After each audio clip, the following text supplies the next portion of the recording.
I'm Gwen Preston of Resource Maven. We're here in Toronto ahead of the big PDAC conference, and I'm joined by James of Nevada Exploration. Thanks for coming to have a catch-up. Nice to see you, Gwen.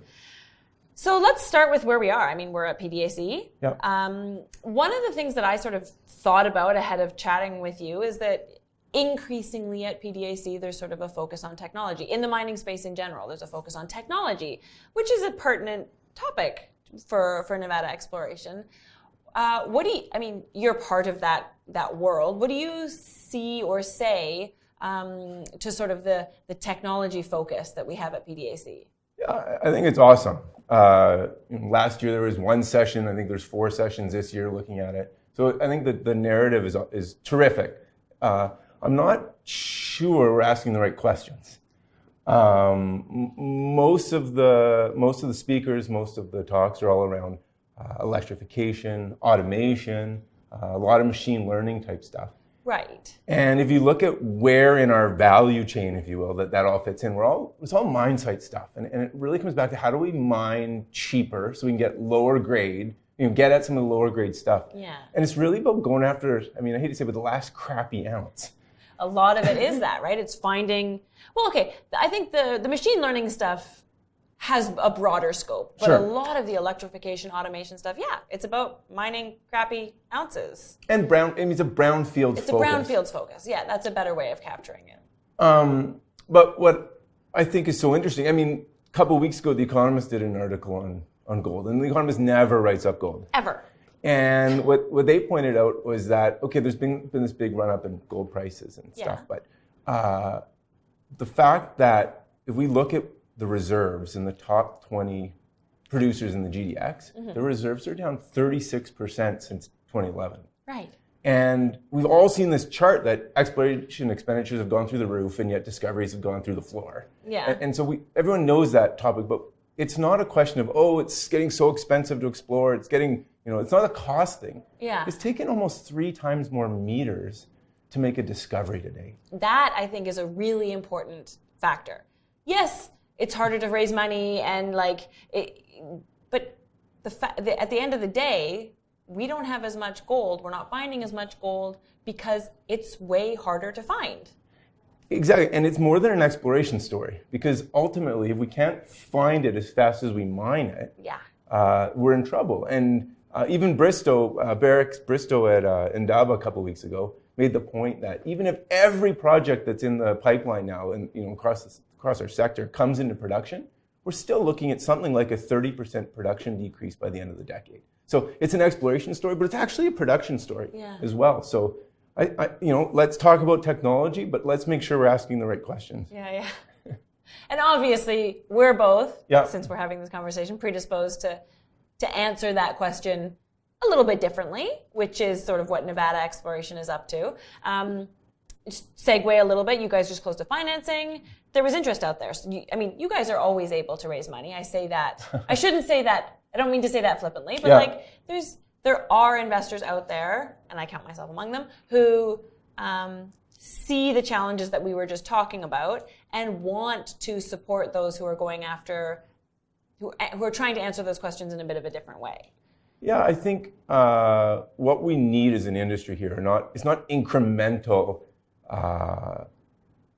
additional small and medium-sized discoveries. Right. What we're missing here are the sort of 10, 20, 30 million ounce things that we used to find every decade or so, and we're not. And that's the hole that the industry needs to plug. So, as you know, that's exactly what we're looking at. What you're trying to do. Yeah. Okay, so you're actively doing that right now. Well, I shouldn't say that. You've been actively doing that for 12 years, but now you're at a pretty a key drilling program right now. So let's talk about that. Sure. Yeah. I know you're very thoughtful about how you try to how you explain the progress that you're making out there, and that's partly because it's a complicated, big picture question that you're trying to answer. But where are you right now? Well, we began the next stage drilling following up from our core program last year, that we finished last year. We began with 10 relatively deep core holes spread out across almost 4 kilometers. Right.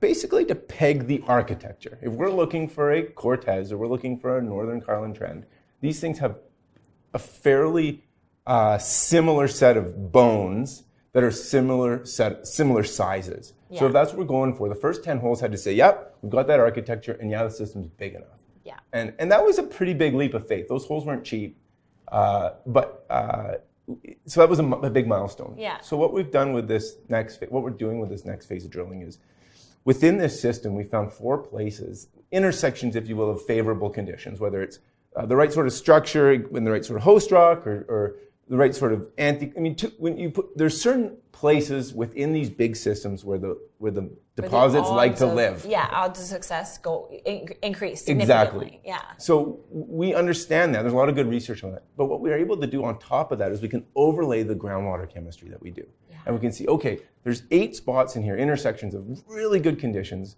But guess what? There's only 4 of them that have a screaming geochem support, if you will, not just in the water, but in the 10 drill holes that we saw, and in a huge soils program we've done across the top. Yes. So we take the model, we take the geochemistry, and we picked 4 places where we think, have are opportunities in and of themselves to make discoveries. Yeah. So they're kind of like 4 projects, if you will, in and of themselves right now. Yeah. So this follow-up program is about a 30,000-foot program to try and advance each of these 4 targets.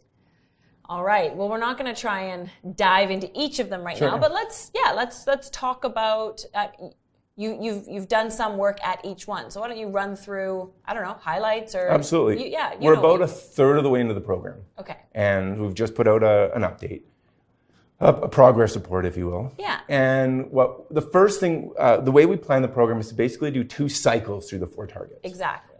Break up the footage. And first test is, hey, does our model hang together? As we step into these places where we don't quite yet have drill holes, do all the projections of favorable conditions hang together? Mm-hmm. If, do we need to shift left, right, up, down, north, south? Or do we lose a target altogether? That's step 1 in the cycle. Yeah. We finished that at 3 of the 4 targets. Okay. And it's been uncanny how well all the work that we've done to put this together it's hanging together. We've only got a limited number of assays back so far, but already what we're seeing is the same sort of major alteration features, these huge blankets of silicification, have huge trace element budgets. Even some of these holes are a kilometer west of where we've even looked before. So this system was already stretched, kilometers north-south. We're now adding an east-west dimension to it. Right. And which is really important because we need a very large hydrothermal system in order to have the opportunity to drop a big gold budget. Right. So far, everything's looking great. I expect this month we'll get a bunch more assays, and hopefully by the end of March, April, mid-May, I expect we'll be ready to review the majority of the results of this program and decide what comes next. Absolutely. I mean, this has been, you're probably tired of me saying this, but when investors ask me about Nevada exploration, I obviously lay out all of the reasons that I like it, like sort of the groundwater work and the different approach and the hidden targets and like how difficult it is to track them down, and this approach being something that I really appreciate. And I really emphasize that you're not looking for 1 million ounces. Like you said at the beginning of this conversation, that's not what you think is important in the gold business as a whole. Yep. And if you don't think it's important in the gold business as a whole, then you're not going to hang your career on it, which is what you're doing. Instead, you're looking for something really significant. Yeah, that's exactly what our plan is here. Yeah. And so, the thing I was going to say that you're probably sick of me saying is, when this happens, it'll be like the overnight success. People will be like, where did that come from? You'll be like, well, it came from 13 years of work, but I'm glad, Well, the challenge that one of the things that we have to do is educate people, because the industry is so tuned into, I've got this rock sample with gold in it, I've got this drill intercept with gold in it. They're at the top and they're trying to come down. They're trying to build tons. They're trying to say, look, it goes here. We've got a potential to build something, right? Mm-hmm. But they're starting up here, trying to see if they can build something, right? Whereas we've started at the bottom. Look, we realize there's no one on the planet that produces more gold than North Central Nevada per year. Fine, start there, right? And so everything we're doing is going this way. Yeah. And so it's it's the sort of workflow that is, it's how the big companies think, but it's not traditionally how the juniors have thought. So Absolutely. It's sort of up to us to explain why getting from this step to this step is such a milestone, even though you can't necessarily measure it in the sorts of things that people are used to. The normal grams per ton or geophysical anomaly sort of metrics that we use, but they're important steps if this is where you're trying to get to. I think the scale is what's so important. And and as you're going this way, what you're looking for is big. Yeah. And so far, so far we've passed every gate, and I'm optimistic we're going to continue to do so. That's exciting. Well, I always look forward to seeing what the next round of work generates, and especially now that you're at this point of testing for very specific targets, within a huge system that we now is well evidenced that it exists. So good luck out there. Stay tuned. I look forward to hearing the next update. Perfect. Well, thanks, Gwen. Thanks.